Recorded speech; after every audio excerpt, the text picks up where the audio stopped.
Monuments not only symbolize a glorious past, they convey an invaluable lesson. India will awake to life and freedom. The strength to weather the storms. Every monument is a report card of exchange of ideas. Delhi, with its strategic position, which connected the north-south, east-west trade, the fact that it has so much of water facility through the river Yamuna, it's very important to understand that our history represented in the city is about ideas. And to stand tall in adversities,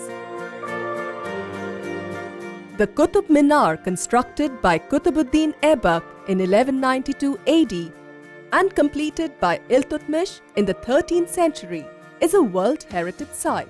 Built in red and buff sandstone, the Qutub Minar at one point of time was hailed as the tallest minar in the world. Even after being struck by lightning and the advent of many foreign invaders, the Qutub Minar has survived the ravages of time. Today, despite the husbuzz of city life, the traffic and the metro, the Qutub retains its magnificence and past glory.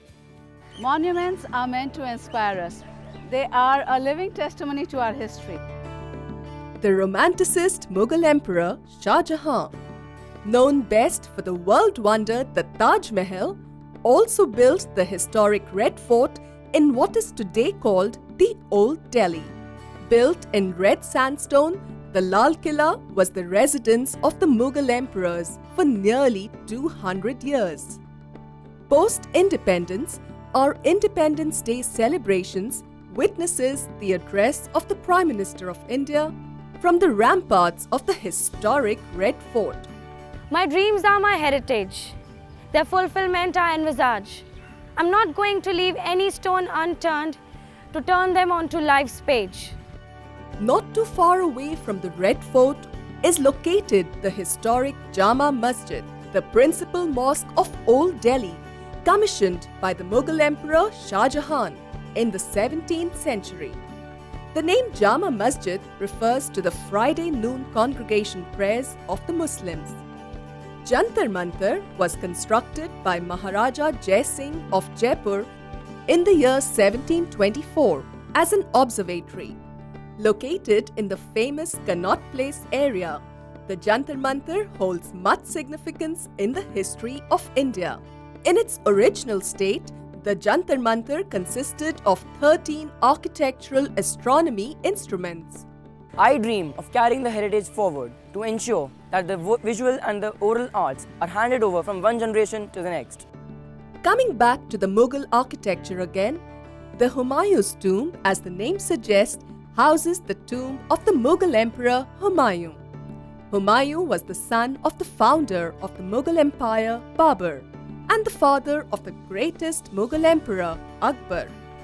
Designed by a Persian architect and commissioned by Humayun's first wife, Bega Begum, the tomb has been declared a World Heritage Site. It also houses the graves of many other important historical figures of the Mughal era, like Dara Shikoh, Bega Begum herself, Hamida Begum, and others. Its proximity to Nizamuddin Dargah is a significant reason for the site to be chosen for the tomb of the emperor. Within close proximity of the Humayun's tomb is the Purana Killa, or the Old Fort. Being the oldest fort in Delhi, the Purana Killa is perhaps witness to the most ancient of historical events and is believed to have been built in the site of Indraprastha, the city of Pandavas. While there have been numerous alterations to the fort itself by many rulers, Sher Shah Suri, the mighty Afghan ruler, contributed significantly to its construction. No description of Delhi will be complete. The Lotus Temple, the place of worship of the Baha'is. Known also as the Baha'i Temple, it was completed as recently as in 1986. Notable for its lotus flower-like architecture, it is one of the most prominent attractions in Delhi.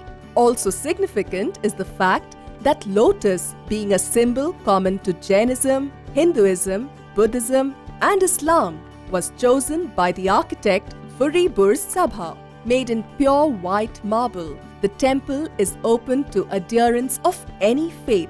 When floodlit at dusk, it presents a mesmerizing sight.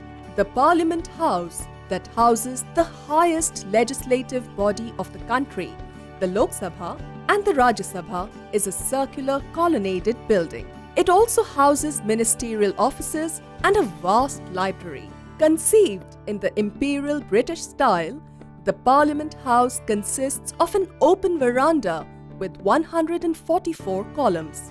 The domed circular central hall with oak-panelled walls and 3 semicircular buildings are used for Lok Sabha and Rajya Sabha sessions and meetings. मेरा देश, मेरा सम्मान, मेरी संस्कृति, मेरी पहचान. Rashtrapati Bhavan is the official home of the President of India.